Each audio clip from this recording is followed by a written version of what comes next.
So hello everyone. For this video, we will talk about the different techniques on how to separate mixtures. We have prepared 5, 6, 7, and 8 mixtures. Ay, ay, ay. Hello everyone. For this video, we will talk about the different techniques on how to separate mixtures.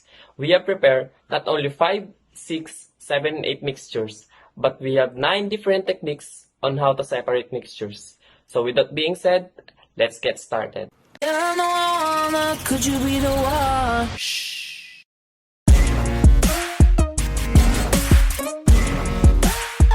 Good, good. Good, good. Could you be the one?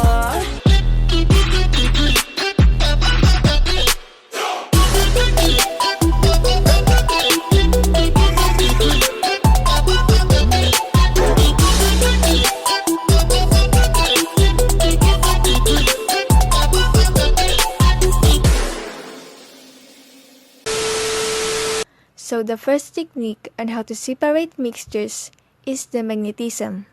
Magnetism may be a particular strategy particularly utilized for isolating attractive materials such as iron from non-magnetic materials such as soil and plastic. It is commonly utilized within the mining and recycling industries. For magnetism, we use nails and sun. We put the nails and sun in a bowl. And then, to be able to perform the magnetism, we use a magnet to separate the nails from the sun. As you can see, the nails were stick to the magnet. Hand picking. Hand picking is utilized to partition those plants where one of the components is in small quantity. The strategy of hand picking is utilized to separate undesirable substances such as small pieces of stones from rice and pulses. For hand picking, we use two kinds of beans, the black one and the white one. And then we mix it together. For us to be able to perform the hand picking, we separate the two based on its colors.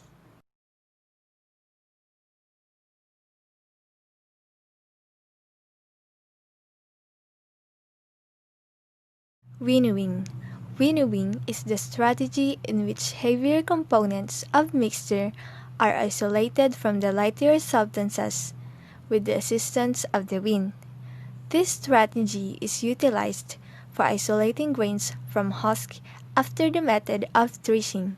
Threshing is the method for isolating grain from the chaff. In winnowing, we use the grain of rice.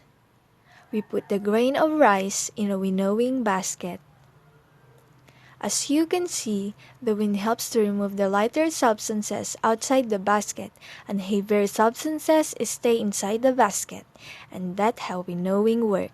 Sieving. Sieving includes isolating a blend based on diverse sizes of components.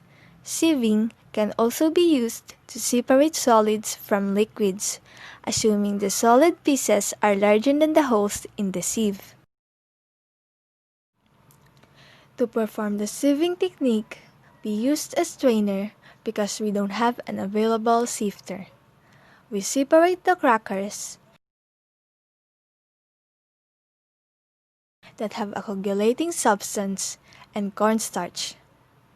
As you can see, the crackers stay at the strainer while the cornstarch falls into the Tupperware. A few moments later.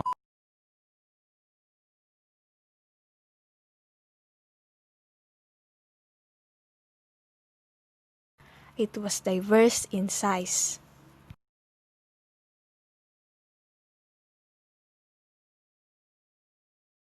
Decantation includes isolating a thick, insoluble substance from a heterogeneous mixture. Decanting is, as it were, a valuable strategy in the event that the solid particles promptly settle to the bottom. In decantation, we used water and oil. We mix it in glass. As you can see, the oil stays at the top of the water, and water settles to the bottom. And this is called decantation. Filtration. Filtration is a separation method utilized to isolate out pure substances in mixtures, comprised of particles, a few of which are huge sufficient in measure to be captured with a porous material. Molecule measure shifts significantly given the type of mixture. For filtration, we use stone and water, and then we mix it together.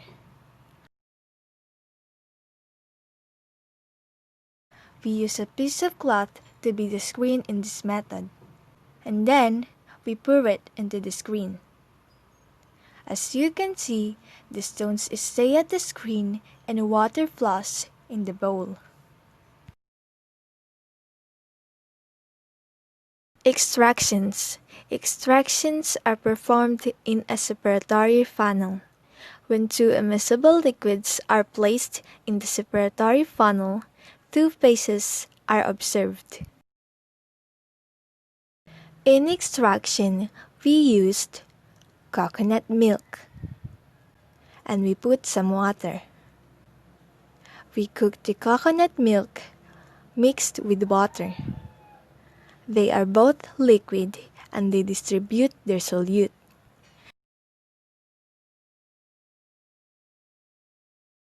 It is an equilibrium condition that is described in partition theory. Evaporation. Evaporation is utilized for recouping broken up solids from solutions. The solution is either boiled or essentially left uncovered, coming about within the evaporation of water and the crystallization of solutes. In evaporation, we used a can with water.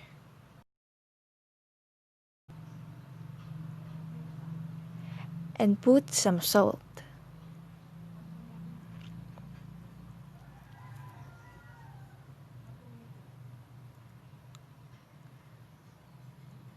And cooked for at least 2 minutes. 1 minute 37 seconds later. As you can see, as the water evaporates, the salt will remain behind. Sedimentation. Sedimentation is an actual water treatment measure utilizing gravity to eliminate suspended solids from water.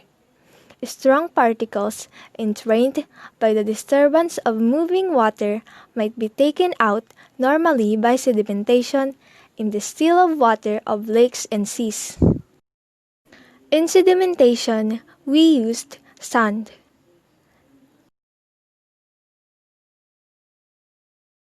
And water. We put the water and mixed it with the sand in a glass.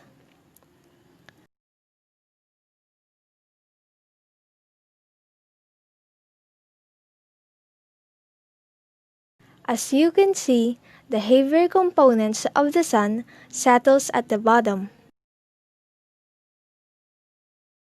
And this is where the sedimentation occurs.